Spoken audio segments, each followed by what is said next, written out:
Here's where NASA's Curiosity rover has examined rock on what appears to have been a deposit of a river billions of years ago.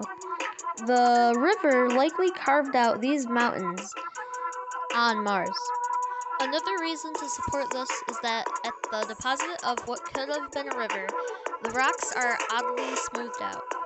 John Grotzinger from NASA actually claims that the erosion in rocks from wind look different than from water.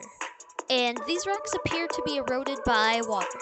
Here's a close-up image of the rock taken by NASA's Perseverance rover.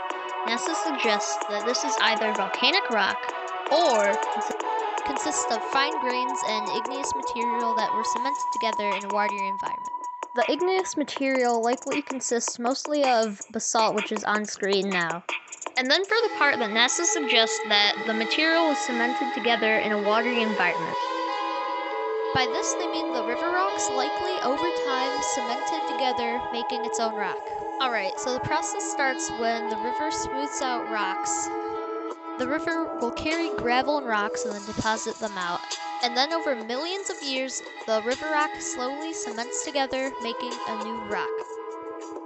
This made me wonder if there could have been a river in my backyard a while ago, because there appears to be river rocks all throughout our backyard. And with this evidence, it is likely that there could have been a river in our backyard. We know there was once rivers on Mars, but you might be wondering, well, where did all that water come from?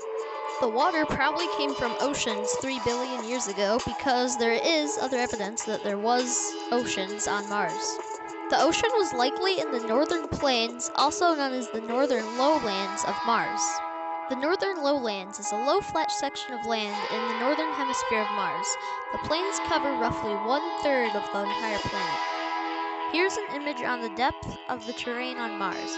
The blue and green color is the part where it's the lowest, and the orange and red is the part where it's the highest. Water carved out the Martian terrain, giving it land features it has today. Water carves features in rock, and then over time, sand and other sediment is gathered up on top of them. This puts them apart from sand dunes, because sand dunes are formed when sand and other sediment is slowly blown together into hills. Next, I'm going to be talking about polygon cracks formed by mud drying up on Mars. In 2016, NASA's Curiosity rover captured an image of polygon-shaped ridges in the rock on Mars. The ridges consist of 4 and 5-sided polygons that are about 1/2 inch to 1 inch long, much like cracks formed by water. NASA suggests that these ridges likely started out as cracks, and here's why. When the top layer of mud dries, it starts to shrink, and the bottom layer of mud underneath it will stay the same size. This builds up tension, and then the mud will crack.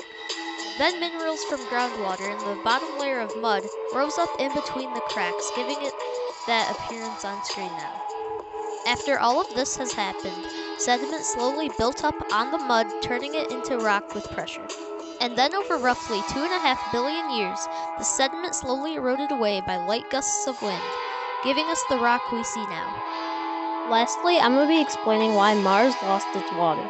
Of course, Mars doesn't have lakes and oceans like it used to, and that's because an angry sun blew all of its atmosphere and water off.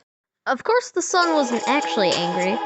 It shot out solar winds, which are made up of tiny charged particles that would rip off an atmosphere and evaporate water straight off a planet. Mars, being much smaller than Earth, had less gravity holding onto its atmosphere too. But the reason the solar winds did this to Mars and not Earth is actually because Earth has a magnetosphere protecting it from these solar winds. It is made up of mostly electrons zipping around the Earth at millions of miles per hour, caused by Earth having a molten iron core. And when the particles from the sun and the electrons from the Earth crash into each other, it creates plasma. It is likely that Mars' core cooled, leading to the end of its magnetosphere and then all of its water. But hey, that's just a theory, a Mars theory. Thanks for making it to the end of the video, and we hope you enjoyed. Peace!